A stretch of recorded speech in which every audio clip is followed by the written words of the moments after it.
Look at these two images. On the left, a man obsessed with karate, Jesus, and convincing you he bangs loads of chicks.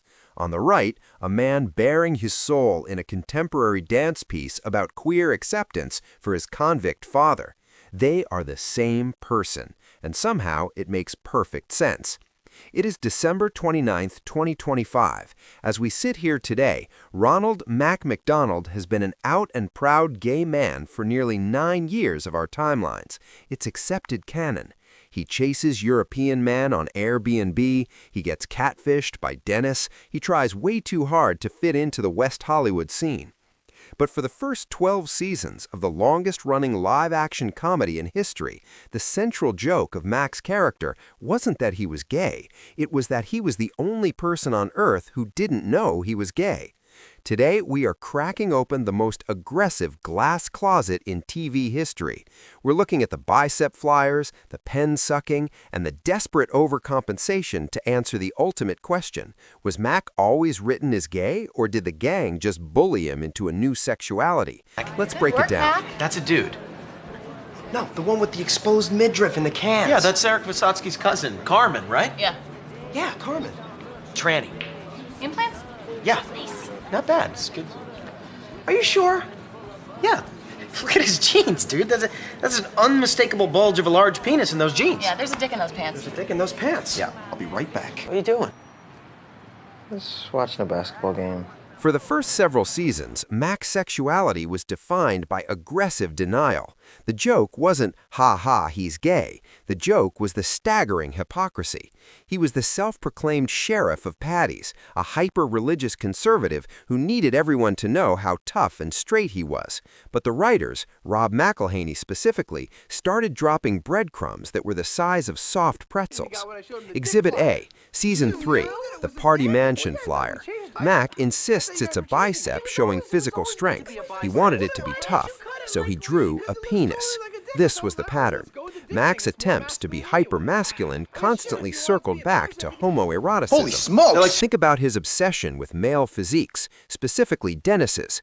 In the early years, Mac was a case study in repression. He dated a pre-op trans woman, Carmen, and was genuinely attracted to her, which confused his rigid worldview. He was confused, angry, and lashing out. Around Season 8 or 9, the dynamic shifted. Hey, man, do you still get the feeling he wants to bang us? Oh, yeah. Yeah, That's definitely. what this is all about, right? I think so. I think so. The audience knew, the gang knew, the only person left in the dark was Mac. This scene in the therapist's office in Season 8 is crucial. He's talking about God and toughness while deep-throating a biro pen. The therapist points out his oral fixation. Mac denies it. It culminated in the masterpiece that is Season 9, Episode 5, Mac Day. Mac leaves the room after a day of forced badassery, and the rest of the gang just sighs. They weren't even making fun of him anymore. They were just exhausted by the charade. He was living in a glass closet. He thought he was hidden, but everyone was just watching him through the walls.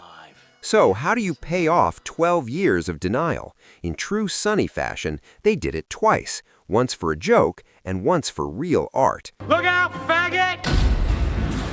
The first time was Season 12, Hero or Hate Crime. Mac comes out only because he wants a scratch-off lottery ticket. It's perfectly selfish and on brand. But then Rob McElhenney did something wild. Huh? Well, you signed the thing, you got your money. Just go back in the closet. Do it now, in front of her. You know you're gonna do it, so you might as well just do it. Yeah. I don't know, maybe I'll stay out.